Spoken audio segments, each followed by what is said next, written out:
tanto os Estados Unidos quanto a União Soviética começaram pós-Segunda Guerra. Isso, aí a gente não pode deixar de falar do cara, né? Werner von Braun, né, cara? Aí o Werner von Braun, lá na Alemanha nazista, ele começa a construir os famosos V2. Durante a guerra. Durante a guerra. Segunda Guerra ele faz os V2, que eram já mísseis, mas com cara de foguete já. E sair da Alemanha que era uma precisão absurda na Inglaterra. Era um negócio maluco, cara. O bombardeio que ele fez na Inglaterra é famosíssimo, entendeu? Ele bombardeou a Inglaterra com os V2. E o combustível é álcool, o mesmo que a gente usa no carro aqui. É mesmo? Por que álcool e não... Cara, porque o combustível líquido começou a fazer sucesso, né? E o que você tinha de combustível para queimar?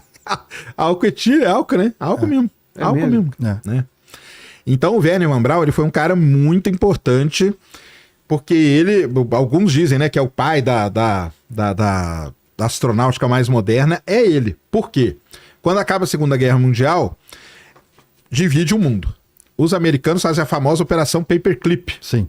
Aí eles vão lá na Alemanha nazista e trazem as mentes pra perto deles, tipo, vou te perdoar desde que você venha pro meu país contribuir com a tecnologia. Aí trouxe quem? Werner von Braun. Werner von Braun e a galera dele foi para os Estados Unidos. A União Soviética pegou os equipamentos. Então os primeiros foguetes da União Soviética são parte engenharia reversa. V2, engenharia reversa nos V2 alemães, entendeu?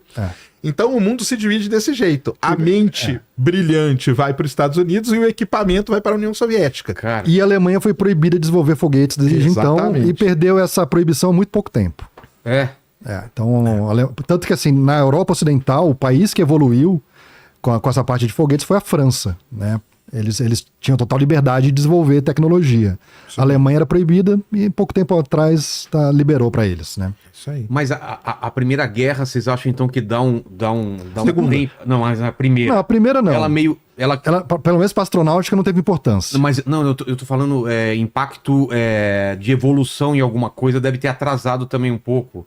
As pessoas estavam preocupadas em outras coisas? Ou você acha que não? Não, eu acho que assim, esses poucos décadas aí entre uma Primeira e Segunda Guerra foi o suficiente para muita tecnologia vir à tona, sabe? Você teve muito desenvolvimento tecnológico na Primeira Guerra, né? A gente sabe que, assim, por mais cruel que seja a guerra, ela acaba trazendo metralhadora, avanços tecnológicos, né? O próprio avião, assim. Metralhadora, isso aí. Foi utilizado já na Primeira Guerra, né? Mas o que a gente começou a brincar de foguete de verdade foi a partir da Segunda Guerra, e essa divisão União Soviética e Estados Unidos ocorreu por causa do fim da Segunda Guerra, né? E aí, quando tem o V2, tem imagem aí? Isso é o que, Lenny? Essa é a imagem do Von... Esse é o Werner von Braun. Já nos Estados Unidos, né? Já nos Estados Unidos.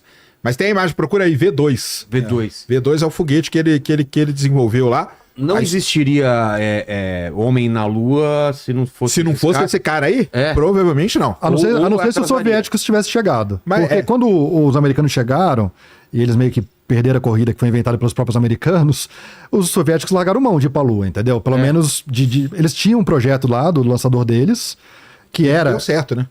Explodiu, em todas as tentativas de lançamento explodiu, né? Mas eles tinham o equivalente do Werner von Braun, que era esse cara que ficou preso. Que é o Sergei Korolev. Ele tava preso, mandaram tirar o cara da cadeia. Vem aqui que a gente precisa chegar na Lua, entendeu?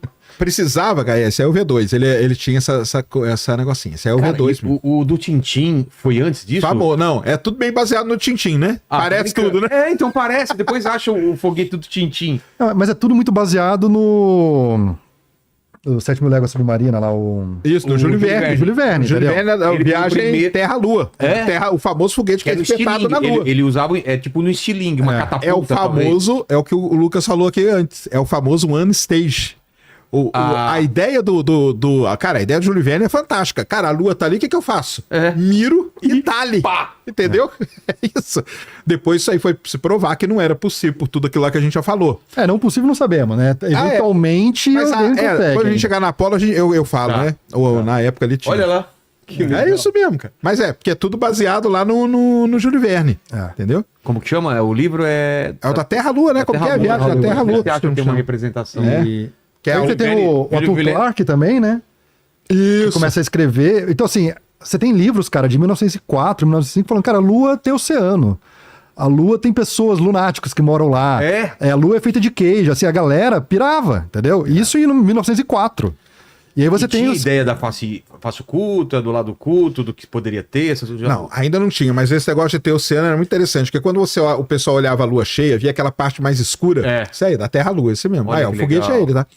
E depois foi o filme, pra quem não sabe, né, o primeiro filme da história do cinema é isso verdade, aí. Verdade. É isso aí. Aquele que é o olho foguete fincado no... Uma lua tem um foguete fincado, é o primeiro filme da história do cinema. É mesmo. Verdade. E isso que nós estamos falando aí... Ou seja, tava no imaginário da humanidade. Cara, eu vou te falar que tá no imaginário da humanidade desde a Revolução Cognitiva, entendeu? 70 mil anos atrás, cara, o homem olhava pra noite, eu via aquelas estrelas, via a lua lá, é óbvio que imaginava um monte de coisa, meu.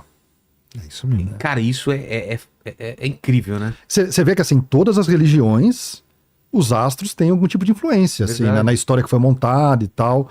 Então é óbvio que porque a gente tem essa ideia de que as pessoas do passado não tinham capacidade cognitiva que nem a gente. Cara, eles pensamentos eram muito parecidos, né? Entendeu? Tinham mais porque eles não tinham não tinham as facilidades que a gente tem. Ele tinha tempo pra ficar sentado olhando pras estrelas, entendeu? Muito tempo, né? E aí nessa que os caras começaram a descobrir. Isso aí. Olha lá. Não, eu faço minha apresentação, que é o Será que Estamos Sozinhos, que é falando sobre vida, né? Buscar a vida no universo. Eu fiz todo um estudo para isso.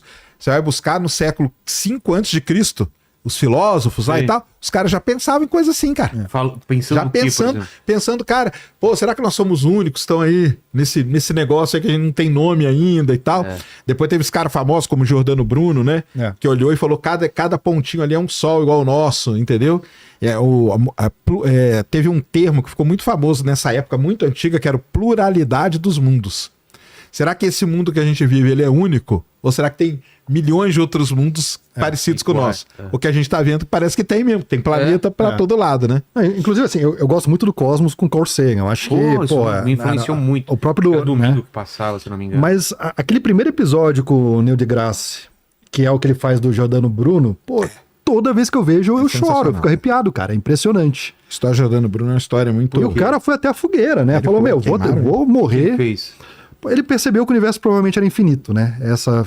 E aí a igreja falou, não é. Tem o quadro famoso, que é aquele quadro dele pondo a cabeça pra fora da abóbada celeste. Assim, como se fosse um manto, e olhando e vendo o que é infinito, Esse quadro é famosíssimo. Vamos ver se acha aí. Acha? Meu quadro Giordano. E aí ele foi até o fim, cara. Ele falou, não, eu acredito que o Deus de vocês é muito pequeno, porque o meu Deus é infinito. Cara... E aí mataram ele, cara. Queimaram ele, praça pública. Provavelmente devem ter dado pra ele a opção de renegar tudo que ele acreditava. E ele foi firme. Aí você vai em Roma, tem lá a cela que ele ficou, você dá pra ver. Você anda na rua assim, você vê um quadradinho, ele ficou... É super legal isso aí, cara. Isso aí, é isso mesmo. Que doideira. E aí nessa corrida, então, a gente divide... Então, aí divide o mundo. Aí vamos explicar, isso é muito importante o pessoal entender, né? Quando divide, pra quem não sabe, né? Quando divide o mundo, acaba a Segunda Guerra Mundial, as mentes vão pra lá, as máquinas vão pra União Soviética, a União Soviética precisava de alguém para entender. Vai resgatar o Sergei Korolev, que estava preso lá na Sibéria, não sei quantos anos, sei lá por quê, política e tal, porque a União Soviética... foi intriga política. Foi intriga política. Trazem ele de volta, ele foi muito importante, porque ele era líder, ele era o cara, todo mundo respeitava, esse negócio que o Lucas falou aqui, que alguém chega para um astronauta e fala, esse quadro Olha só que... esse é o quadro do Giordano Bruno famoso. Olha que legal. Chegam para um astronauta e falam um negócio e ele não respeita, o Korolev todo mundo respeitava, ele era um cara, ele é ponta firme ali, todo mundo respeitava ele era líder do projeto espacial da União Soviética, não é à toa que a União Soviética... Fez tudo primeiro.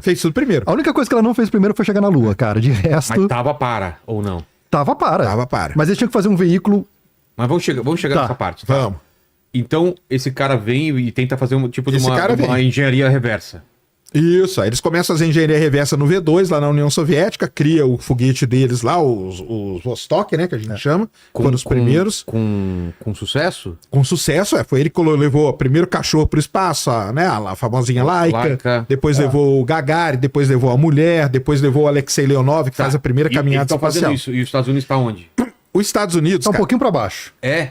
Tava tudo mais, eles estavam tudo mais ou menos ali. Os Estados Unidos... Quando o Wernher von Braun chegou para lá, em 1900, até vamos falar pro pessoal, em 1958 foi quando fundaram a NASA. 1º de outubro de 58 é quando criam a NASA. Antes o que existia nos Estados Unidos era um negócio chamado NACA.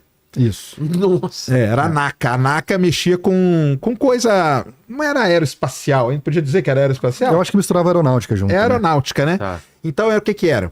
Era aqueles jatos de altíssima velocidade. Sim. A pira dos caras era quebrar recorde de velocidade. Que durou muito tempo, né? Continuou depois. Match 3. Então, todos esses astronautas famosos que a gente fala, todos eles eram os tais pilotos de teste. É isso que é contado nos eleitos, então? É isso que é contado nos eleitos. O perfil deles é muito parecido, cara. Era assim, os astronautas todos eram homens brancos, eram muito religiosos. Por exemplo, da Apollo, dos 16, 14 eram escoteiros, cara. Olha que coincidência bizarra, né? Não é coincidência, né? Eu sei que tem muito escoteiro, eu fui escoteiro, eu sei que a galera tá assistindo aí, mas tem essa história, cara.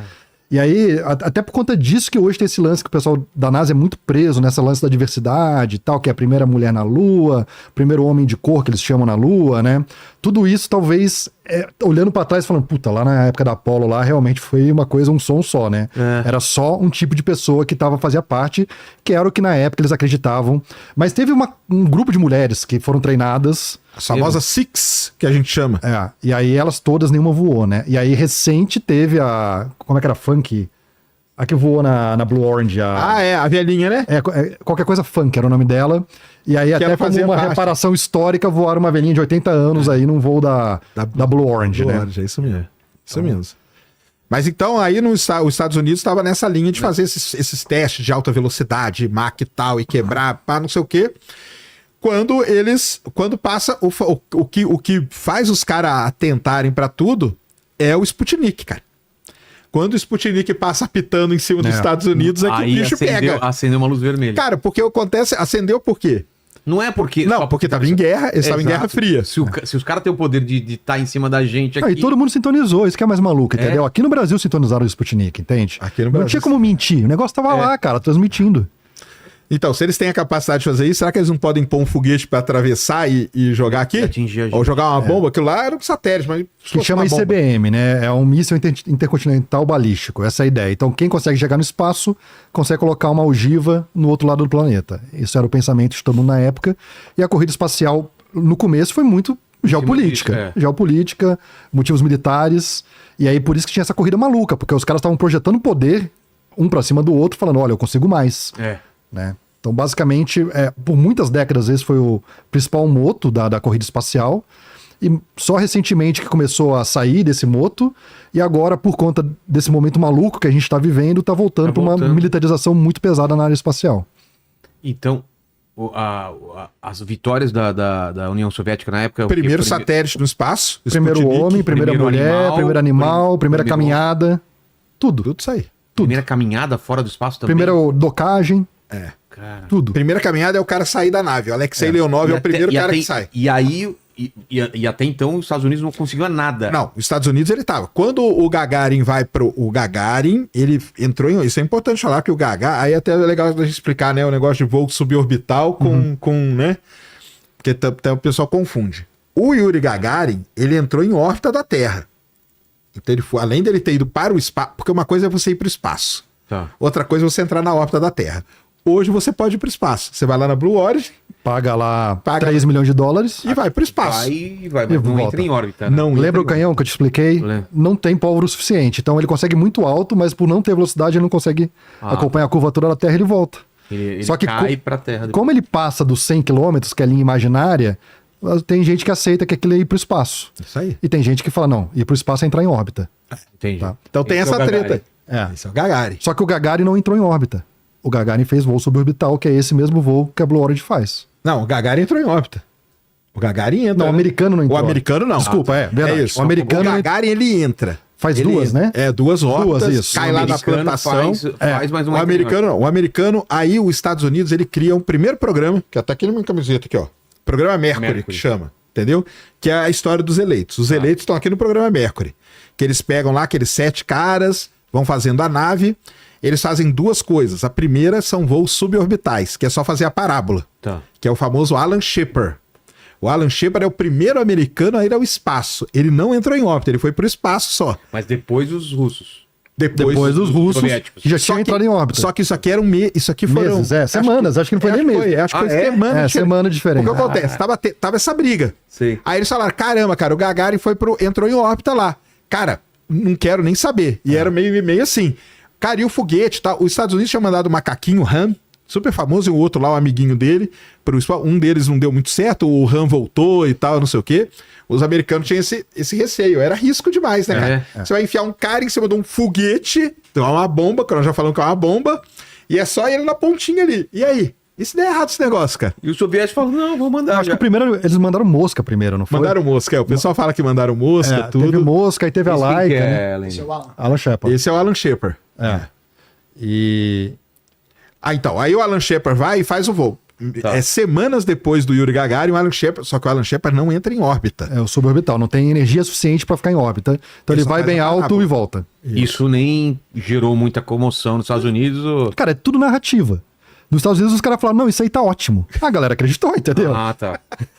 Aí tem um outro cara que vai depois dele, que é pouco falar, que é o Grissom. Também ele faz um voo suborbital. E aí depois vem um cara que também é muito famoso. Todos esses caras são muito famosos. Foi o Grissom que morreu na Apollo 1? O Grissom morreu na Apollo 1 depois ele vai morrer lá na frente. E aí vem o John Glenn. O John Glenn, ele é o primeiro americano a entrar em órbita. Só que isso nós estamos falando, cara, é tudo 1961. São meses ali, semanas de diferença. Os malucos construíram um foguete atrás do outro, cara. O negócio era maluco. É assim, segurança, esquece. Acelera. Tá aí, ó, montado em dinheiro, pode usar quanto quiser de dinheiro e faz isso voar em semana. Recurso infinito faz voar em semanas, né? E os dois lados nessa. Claro. Os dois lados nessa. O John Glenn, ele é um cara muito importante. O John Glenn, ele é esse cara que o Lucas falou, super religioso. Diferente do Alan Shepard. Aliás, tem uma briga muito grande para ver qual dos dois que iam primeiro, entendeu?